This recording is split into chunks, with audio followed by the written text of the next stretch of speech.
O meu tempo tem que ser preservado enquanto se vê o vídeo, né? Não dá para continuar assim. Eu restabeleço 30 segundos do tempo de Vossa Excelência, deputado Campos. Pois não, senhor presidente. Eu vou restabelecer, peço que coloque 30 segundos mais no tempo de Vossa Excelência. E eu quero ceder 1 minuto do meu tempo ao meu amigo, ao meu irmão, o deputado Sargento Nery. Eu aviso nos últimos 1 minuto e 15, eu aviso Vossa Excelência a respeito disso.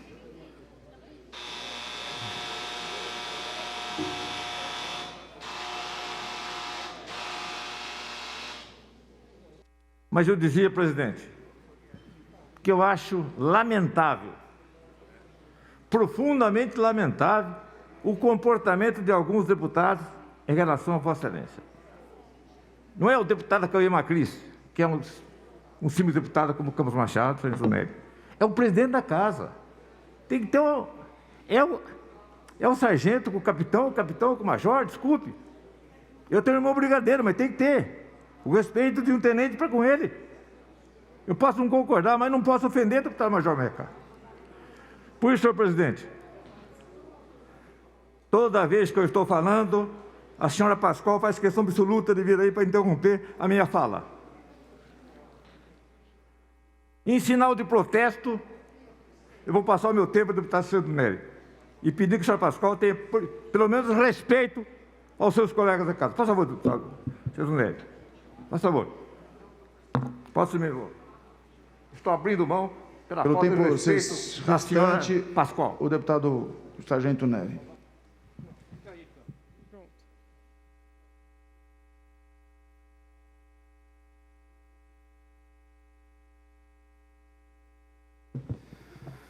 Boa tarde, presidente. Boa tarde a todos os deputados, a Polícia Militar. Presidente, eu quero dar as boas-vindas ao nobre deputado Campos Machado e ao nobre deputado Roquim Barbieri, que agora compõem o Partido Avante. Campos Machado é um amigo de muitos anos, que sempre me ajudou.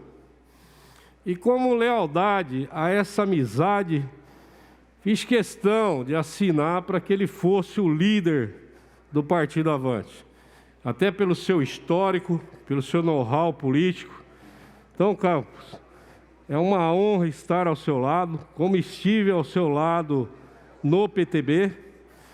E você me deu a incumbência de montar lá o PTB Segurança Pública, um departamento, o qual eu deixei de herança para o PTB. Você confiou em mim. E eu tenho certeza, tenho convicção que o Avante é vitorioso nesse final de ano, por ter deputados como você e Roquinho Barbieri.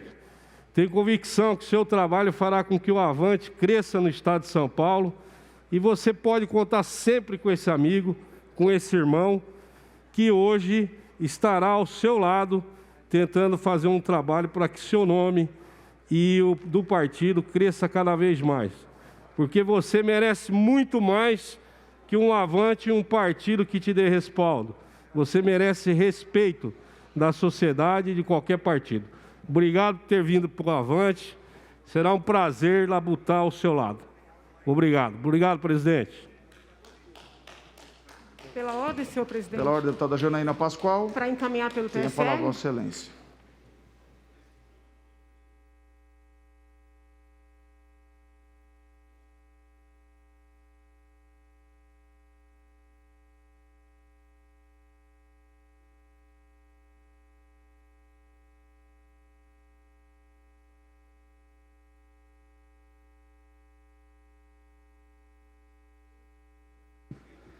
Muito obrigada, senhor presidente. Cumprimento Vossa Excelência, todos os colegas presentes, os funcionários da casa, as pessoas que nos acompanham pela rede Alesp. Todos já sabem que eu obstruí, seguirei obstruindo o orçamento, especialmente em virtude das verbas destinadas à publicidade. Quando já havia quórum, votei não. Hoje, vou aguardar dar quórum. Em dando quórum, votarei não, respeitosamente. Mas hoje eu queria aproveitar esse tempo precioso que nós temos para relatar aos colegas uma visita que eu fiz pela manhã, na verdade foi praticamente até agora a visita, uma visita de 6 horas. Fui acompanhada pelo colega deputado Ricardo Melão. Já havia agendado essa visita, então não quis desmarcar, apesar de termos ficado aqui até praticamente 2 horas da manhã, debatendo o orçamento. Mas eu fui visitar as instalações do Instituto Butantan. Pude andar, assim, praticamente, claro, livremente, né, com devida roupa, com calçados apropriados, mas pude andar livremente na fábrica que faz a vacina contra a gripe. Pude verificar que eles já estão com um local para desenvolver a fábrica, para produzir a vacina contra o Covid no Brasil. Vi a vacina que é produzida na China, mas envasada no Butantan, seguindo as técnicas que foram transferidas, né, para o Instituto, via vacina envasada, já são 2 milhões de doses. E sei que é um tema polêmico, há quem queira se vacinar, há quem não queira se vacinar. Já debati esse tema aqui, sou favorável ao princípio da autonomia individual, sobretudo no âmbito da bioética. Mas eu queria dividir com os senhores, e faço isso já agradecendo a receptividade, tanto do Dr. Dimas Covas, como de toda a equipe que me recepcionou e foi muito solícita em responder todas as minhas dúvidas. Eu aproveito a oportunidade para dividir com os senhores uma notícia, uma novidade boa que eu encontrei lá. O Instituto Butantan desenvolveu o soro contra a Covid-19. Eu venho lendo muito sobre a doença, sobre os vários tratamentos. Eu comecei a estudar essa questão da pandemia antes dela chegar no Brasil. Tanto é assim que todos os colegas se lembram, numa reunião com o governador, lá atrás, no início de março, quando eu alertei, né, naquele momento eu acho que eu era a pessoa mais preocupada com essa situação. Então eu venho estudando muito, e eu confesso aos senhores que eu não vi notícias. Eu não vi notícias sobre esse soro. Muitas são as matérias jornalísticas sobre a vacina, as vacinas. Se são boas, se não são boas, se os testes terminaram, não terminaram, em que fase estamos. Mas nenhuma notinha sobre o soro. O Butantan, que é referência na América Latina, na produção de soro, por exemplo, antiofídico, e tantos outros soros, utilizou a mesma expertise, a mesma tecnologia, os mesmos conhecimentos para desenvolver o soro contra a Covid. É um soro produzido no Brasil por um instituto que tem a maior respeitabilidade por parte de todos nós. A equipe técnica foi fazer uma apresentação à Anvisa, foram muito bem recebidos. Entretanto, a Anvisa solicitou que os testes fossem primeiramente feitos em animais. E, se for necessário fazer testes em animais, levaremos muito tempo para ter a possibilidade de administrar esses soros nos muitos pacientes que estão internados no estado de São Paulo e no Brasil. A Anvisa não existia quando o Instituto Butantan desenvolveu, por exemplo, o soro antiofídico, o soro contra a raiva. E houve um registro dessas substâncias praticamente automático quando da criação da Anvisa, em virtude do bom conceito que o Instituto tem, né, e da eficácia que seus soros têm. O que eu mais recebo, e acredito que acontece com todos os colegas aqui, são pedidos de que mais soro seja destinado aos municípios. Eu imagino que todo colega aqui já recebeu essa solicitação. Então é muito importante, né, e eu fiz isso hoje nas minhas redes, estou fazendo agora de maneira um pouco mais detalhada, mas que todos nós estejamos atentos a essa questão do soro, e que a Anvisa compreenda, né, e aqui eu falo, claro, respeitosamente, que quando estamos diante de vacinas, exigir todas as fases possíveis e imagináveis é compreensível. Por quê? Porque a vacina é administrada em pessoas que não têm a patologia. O objetivo da vacina é, primeiro, buscar evitar que a pessoa adquira a patologia e, em adquirindo, que seja a modalidade mais fraca da patologia. Tá? No caso do soro, a administração ocorre quando a pessoa já está doente. Então, é para minorar os efeitos, é para evitar que um doente morra. Nós estamos em meio a uma pandemia.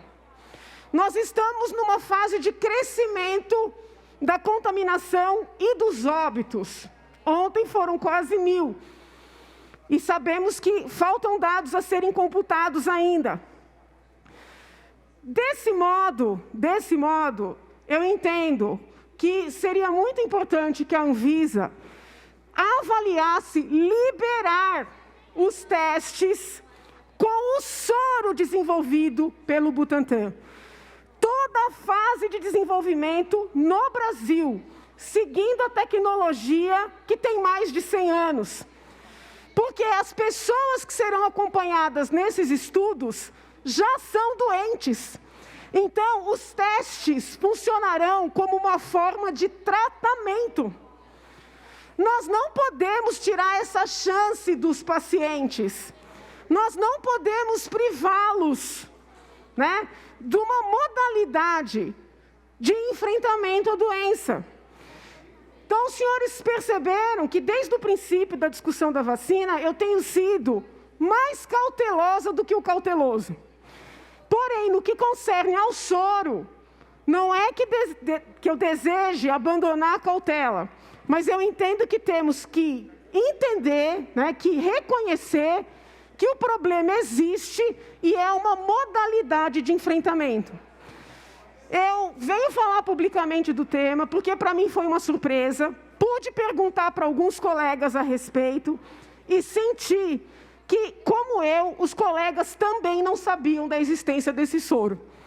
Então eu peço cada um com as suas redes, com seus eleitores, com seus conhecidos, que procurem se informar e, na medida do possível, entendo uma convicção, defender que esse soro comece a ser utilizado no estado de São Paulo e no Brasil. Então fica aqui esse relato. Estou à disposição para mais detalhes e pedindo desculpas ao meu colega Coronel Nishikawa, passo o restinho do meu tempo para ele. Muito obrigada, senhor presidente. Em votação, os favoráveis primeiro como se encontram. Ordem. Desculpa. Ela transferiu o tempo. Eu vou utilizar o finzinho do tempo. Falei, Vossa Excelência. Boa tarde a todos os 55 deputados. segundos. Eu não utilizo essa tribuna para falar mal de ninguém, muito menos de partidos como foi feito hoje aqui. Eu não sei se hoje PSL é um partido ou um rachado, mas não falo mal de partido nenhum aqui. Meu nome foi citado, eu protesto a forma como foi citada. E digo mais, a doutora Janaína ajudou muita gente a estar aqui, inclusive eu, só que eu não gastei milhões como muitos gastaram para ser eleito aqui. Eu gastei R$ 9.700 aqui na eleição. Então, respeitem. O meu voto vale igual de quem subiu aqui para falar mal de mim. Respeitem cada parlamentar. O meu voto vale a mesma coisa de todo mundo, inclusive da doutora Janaína, que teve mais de 2 milhões de votos. O peso do meu voto aqui é igual. Então, respeitem os parlamentares. Não falem mal de partidos. Não sou governista, como foi dito aqui. Eu voto institucionalmente. Se interessar a Polícia Militar, eu estou falando sério. Eu voto sempre a favor da Polícia Militar. Doa quem doer. Pela ordem, senhor presidente. Olha para Douglas Garcia. Para encaminhar em nome da bancada do Tem PTB. a palavra, Vossa Excelência. Pela ordem, senhor presidente. Deputada Bebel, professora Para Bebel. uma pequena comunicação. Enquanto o deputado Douglas vai à tribuna, eu dou a palavra a Vossa Excelência. Eu prestei para- atenção na fala da deputada Janaína, e eu quero dizer, deputada, que nós estamos interessados também, a PUESP, ela está, inclusive, fazendo muitas conversas, né, nesse sentido, que é entender que a saída é a vacina. São Paulo tem condições, por isso a gente luta, e como já tem fases, né, já tem um programa nacional de vacinação, a nossa luta está sendo para que os profissionais da educação, colocados como essenciais, entrem na primeira fase, que aí nós vamos parar com essa coisa. Que hora que a aula começa? Todo mundo vacinado, a aula começa. Essa é a minha opinião, né? Então, essa é a informação que eu gostaria de dar. Nós estamos aprofundando muito essa discussão também, tá? Muito obrigada. Obrigado, senhor presidente, caros deputados aqui presentes. Senhores deputados, mais uma vez subo aqui a esta tribuna. Concordo, foi dito pela deputada Janaína Pascoal. Discordo em parte do que foi dito pela deputada professora Bebel. Eu acredito que nós precisamos, sim, de um antídoto, de uma vacina contra o coronavírus. Entretanto, se existe hoje essa tecnologia ao alcance para salvar vidas no Instituto Butantan, por que não ser utilizado?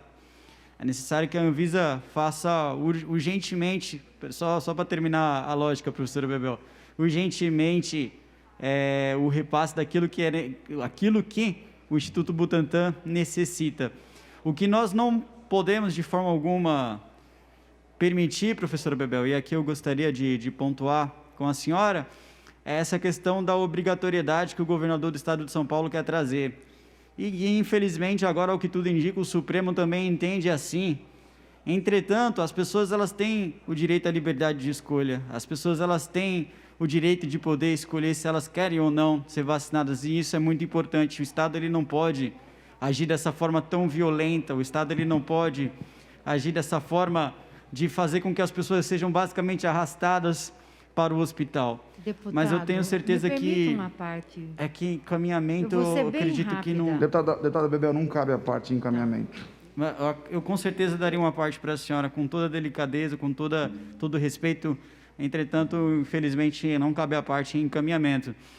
Enfim, senhores deputados, hoje no Congresso Nacional é votado o Fundeb. Todos sabem a importância que o Fundeb tem para o Brasil. E agora nós temos aqui no estado de São Paulo também necessitando esses recursos que eu tenho certeza que vai atender o nosso país, vai atender o Brasil inteiro. Só que é muito triste ver que algumas categorias no Congresso Nacional, eu tenho certeza que essas mesmas categorias estão muito presentes aqui no estado de São Paulo, que são contra uma educação de qualidade, que são contra o investimento na educação, daquilo que realmente vai trazer frutos para o nosso Brasil em curto espaço de tempo. Eu digo aqui o Fundeb, existiu uma emenda que foi colocada pela deputada, se não me engano, deputada Soraya Santos, que era deputada federal pelo estado do Rio de Janeiro, que veiculava recursos do Fundeb para também a iniciativa privada, para as escolas e instituições particulares. Mas ao utilizar esses recursos vindos do Fundeb, essas instituições particulares não utilizariam com fins lucrativos, uma vez que essas mesmas instituições oferecem vagas gratuitas para crianças e adolescentes, ensino fundamental e agora chegando ao ensino médio. Ou seja, é a iniciativa privada fazendo o que o Estado não é capaz de fazer. É a iniciativa privada atendendo aquilo que o Estado não é capaz de atender.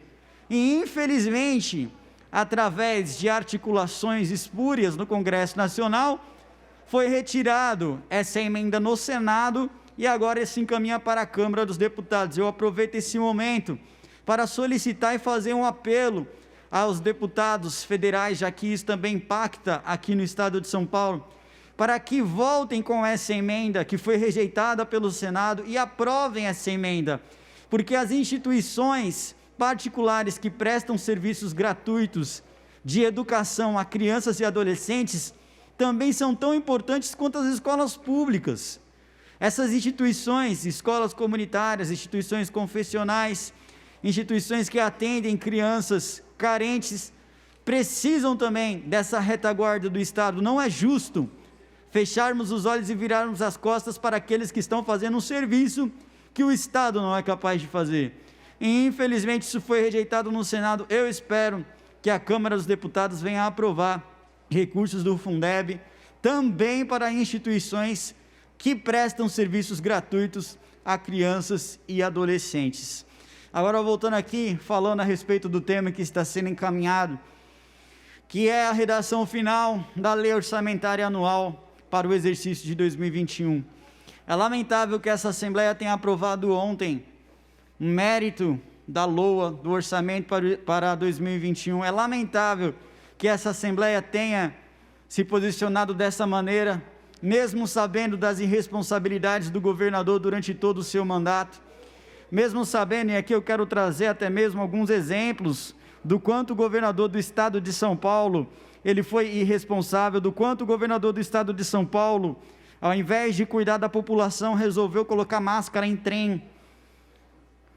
O quanto o governador do estado de São Paulo, ao invés de agir como um verdadeiro gestor, administrador do estado, ouvindo a população, resolveu atender apenas o seu grupo de amigos.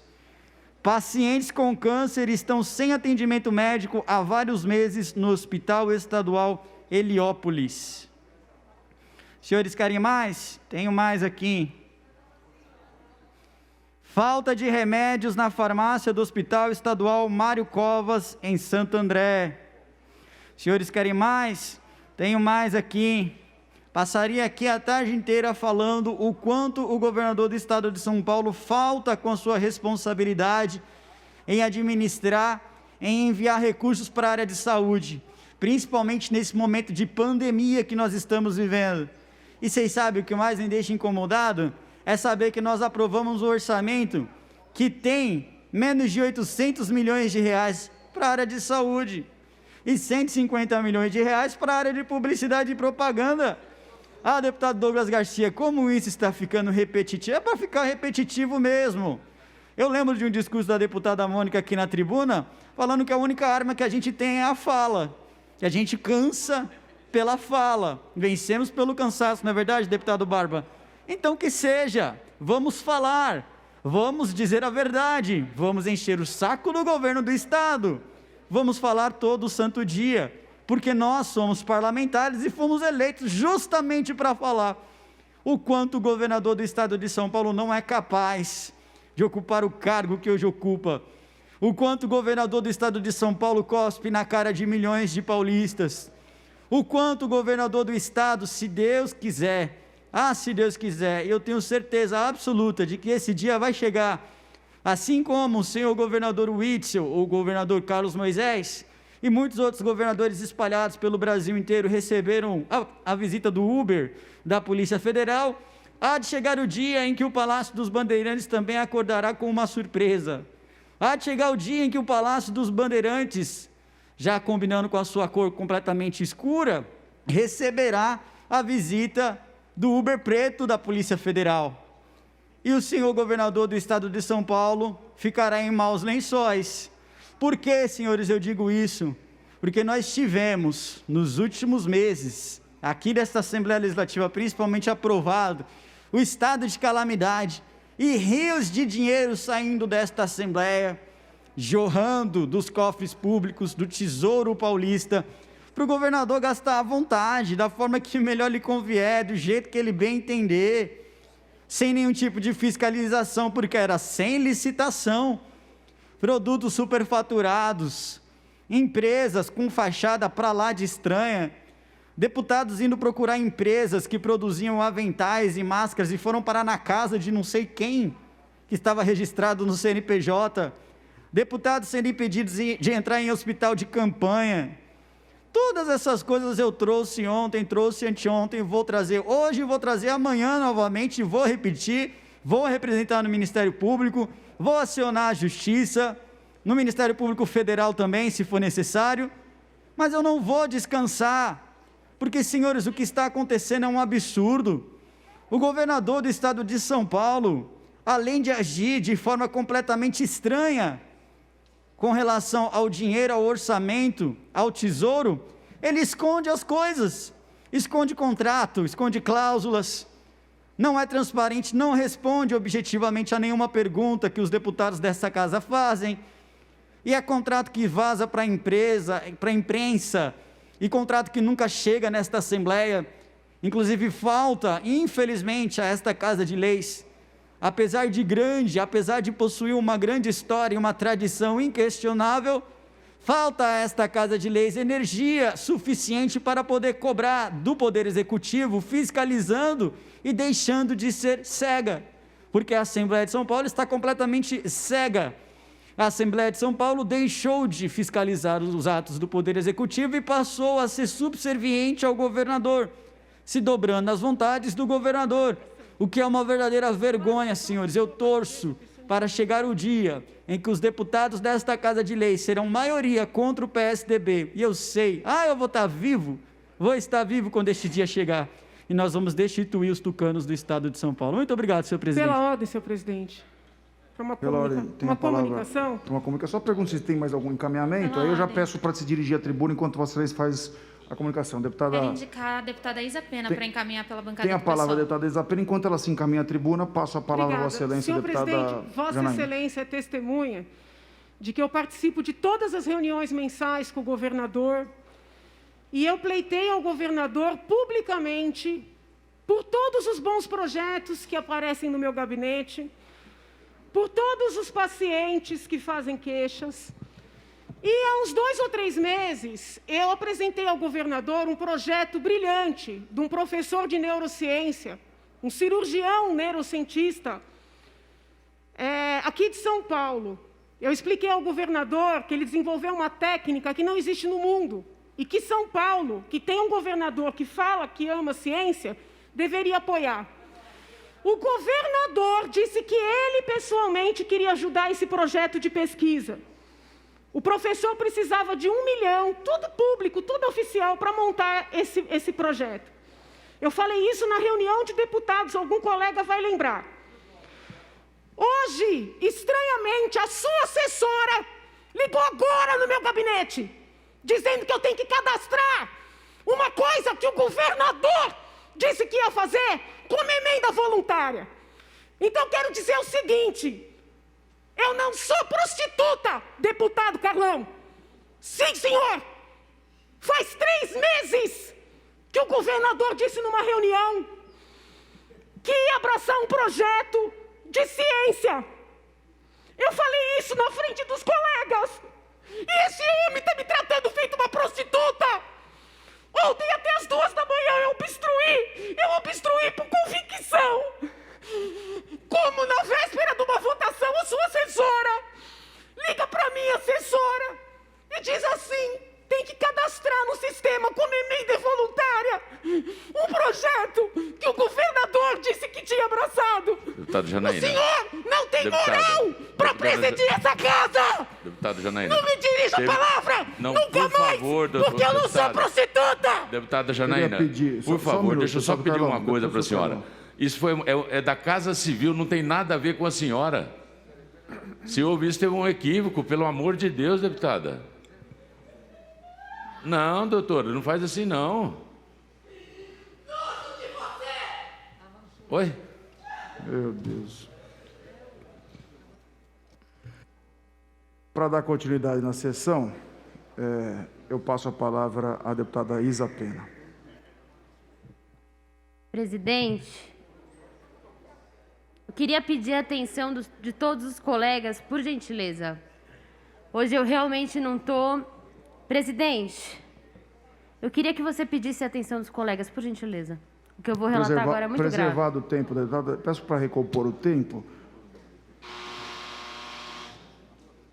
Pronto, acho que temos atenção. Obrigada, presidente. Presidente, ontem, aqui nessa casa, na frente da sua mesa, eu fui assediada. Eu fui apalpada na lateral do meu corpo pelo deputado Fernando Cury, do Partido Cidadania. O vídeo já vai estar disponível e eu vou entrar com um boletim de ocorrência e com uma representação a qual eu convido a todos os deputados que assistirem o vídeo e se sentirem sensibilizados a se juntarem a mim.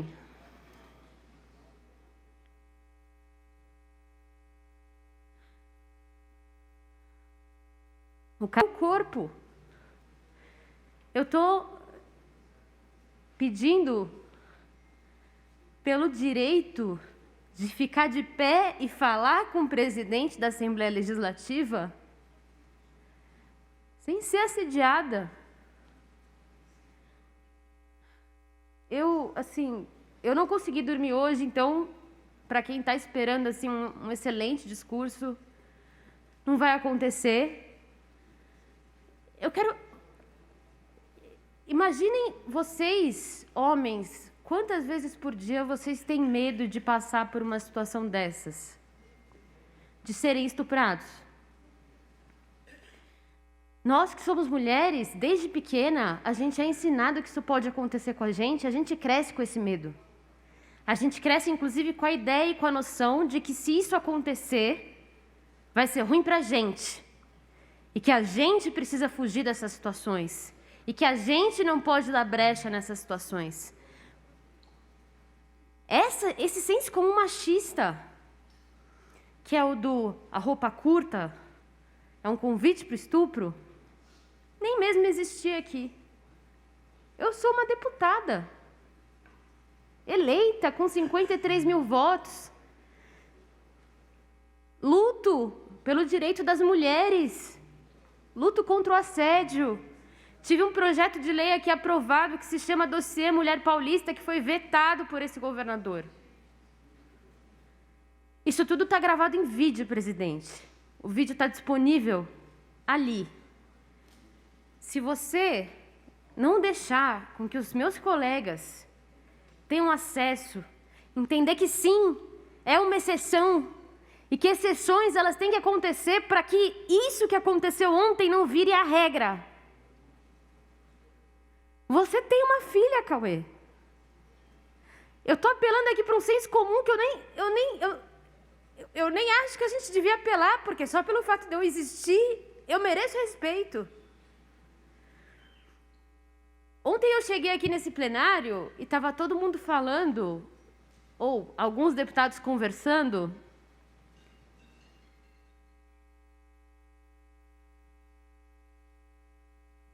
estavam alguns deputados conversando sobre um vídeo meu dançando funk. E neste contexto de muitas insinuações, de muitas referências ao vídeo, algumas brincadeira normal, outras a gente percebe pelo tom da pessoa. Enfim, estava rolando um comentário sobre esse vídeo, que foi usado, inclusive, indevidamente, porque nós da bancada do PSOL vamos acionar, e da oposição, vamos acionar conjuntamente as instâncias regulares, mas, presidente, eu peço, por favor, que você deixe transmitir o vídeo, porque a exceção nesse caso é para que não vire uma regra. Eu não estou e não sou uma pessoa que não quer mediações. Eu entendo que precisa dialogar com os homens para que se desconstrua esse tipo de comportamento, essa cultura do estupro, né, que existe na sociedade, que coloca o nosso corpo como mercadoria, como objeto, a todo momento sendo oferecido do lado de um carro, do lado de uma cerveja. Eu sou uma jovem mulher eleita.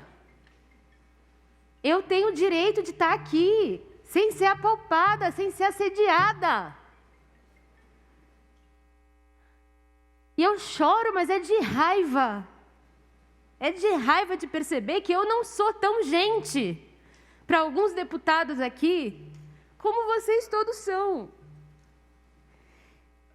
Eu falo também pelas minhas companheiras, eu peço a todos vocês, o feminismo não é contra os homens. O feminismo ele é um processo de entendimento, de compreensão da realidade da mulher. Presidente, por favor, deixa eu passar o vídeo. Por favor, abra essa sessão. Pela ordem, senhor presidente. Deputada Isa, preservado o tempo de Vossa Excelência, no que pese a gravidade da denúncia que Vossa Excelência está fazendo, eu nunca abri exceção, até porque o regimento é muito claro em relação a isso. Regra. Eu peço desculpas a Vossa Excelência. Senhor Inclusive, presidente, nós mas temos... isso é muito grave, senhor presidente. Deputado Janassi, deputado Janassi. Por favor. Inclusive, As pessoas existe... que acompanham aqui têm o direito Todos de aqui vão acompanhar e vão ter oportunidade. Inclusive, nós temos foro correto para fazer esse debate no momento oportuno. Peço desculpa, Vossa Excelência, mas não é em relação ao tema específico, no que pesa a gravidade. Eu peço que Vossa Excelência compreenda que o processo da regra que nós temos, né, nós nunca abrimos qualquer tipo de exceção em relação a esse tema de transmitir vídeo nessa essa sessão. postura que faz, essa postura de omissão, de silêncio, é que faz com que o seu colega aqui se sinta na liberdade de fazer o que ele fez comigo ontem. Exatamente isso.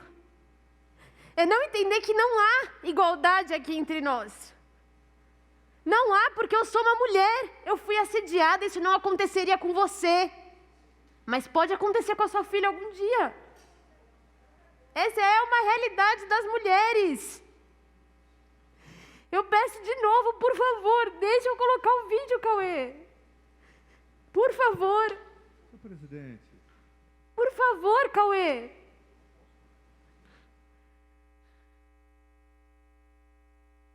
Isso é absolutamente desumano.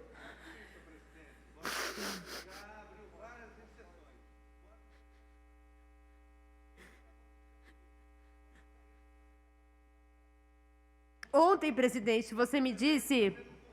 Ontem, presidente, peço a reserva do meu tempo. Ontem, presidente, você me disse uma frase. A gente estava conversando de forma muito educada, aí na frente da sua mesa. E quando eu falei para você alguma coisa sobre... Perguntei até, né, se você tinha uma filha. Você disse que tinha, e eu falei, olha, por ela, viu? É muito difícil estar aqui, Cauê. Se a sua filha quiser um dia ser deputada, vai ser muito difícil para ela também. E digo mais, tá, Cauê?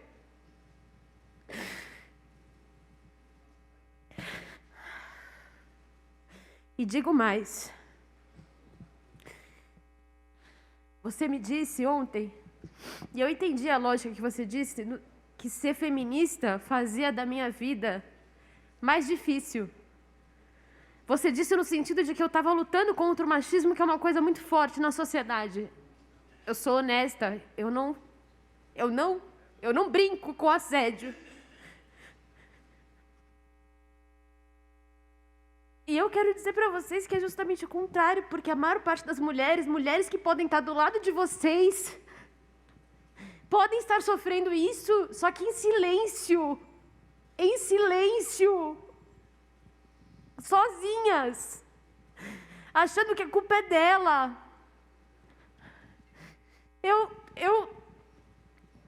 Você, ao não deixar transmitir o vídeo de um crime que aconteceu na sua frente, literalmente na sua frente, que você não viu, porque estava aí.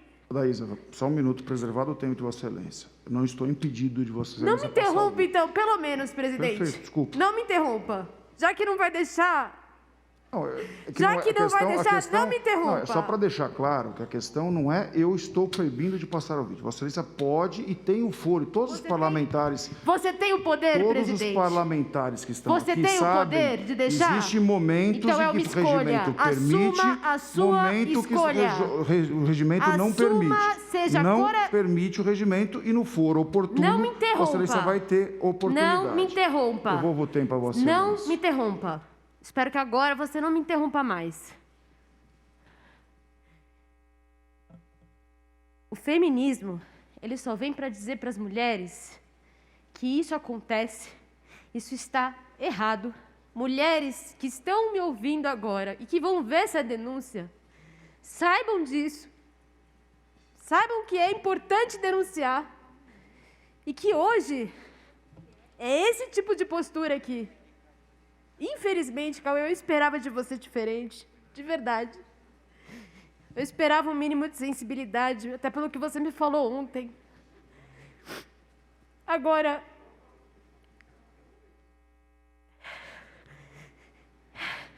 eu quero dizer que eu tenho muito orgulho de ser feminista e entendo a necessidade dessa luta. Quero pedir para os deputados que escutem isso, por favor, porque vocês devem conhecer mulheres e essas mulheres certamente já foram assediadas, mas a gente não pode falar, a gente não pode mostrar. E aí, como é que faz para acabar com isso? Chega! Chega, presidente. A gente é mulher e a gente quer fazer política. E a gente tem esse direito. Chega! Senhor presidente. Pela ordem, senhor presidente. Deputada Bebel. Olha, eu quero fazer uma comunicação e vou indicar o deputado Gianazzi para, enfim, fazer uso da palavra. Quando o deputado Gianazzi vai à tribuna, eu passo a palavra a Vossa Excelência, deputada. Bem, eu quero colocar sobre o que foi exposto pela deputada Isa, e da nossa parte, da bancada do Partido dos Trabalhadores, está aqui a deputada também, a Márcia Lia, nós vamos, né, Márcia, também acionar, entendemos que é uma luta não da Isa, mas é uma luta nossa, das mulheres, né, que precisam, sim, ser respeitadas, que precisam, né, viver em espaços de poder, porque viver em espaços de poder é misoginia, deputado Gianazzi, é assédio. Quando não é assédio verbal, moral, é o assédio sexual propriamente dito numa menina, que a Isa é uma menina, né? Exatamente. Então, não preciso nem falar de passados meus, nas casas que eu trabalhei, quantas vezes, né? E a gente era totalmente criança, né? Não sabe o que fazer. Eu acho que ela, com a formação que ela tem, e nós da bancada do Partido dos Trabalhadores, deputada Anisa, a senhora tem nossa, não só a solidariedade, a nossa ação também nessa questão aí com o que ocorreu com Vossa Excelência no dia de ontem. A senhora tem o direito, tá, de estar aqui e ser quem a senhora é, da forma que a senhora for, tá bom? Então, conte com o nosso apoio, tá? Eu vou suspender a sessão 2 minutos. Queria convidar os líderes aqui, se puderem vir aqui na mesa, uma conversa rápida. Por favor, se os líderes puderem vir aqui na mesa. Nós suspendemos nossos trabalhos.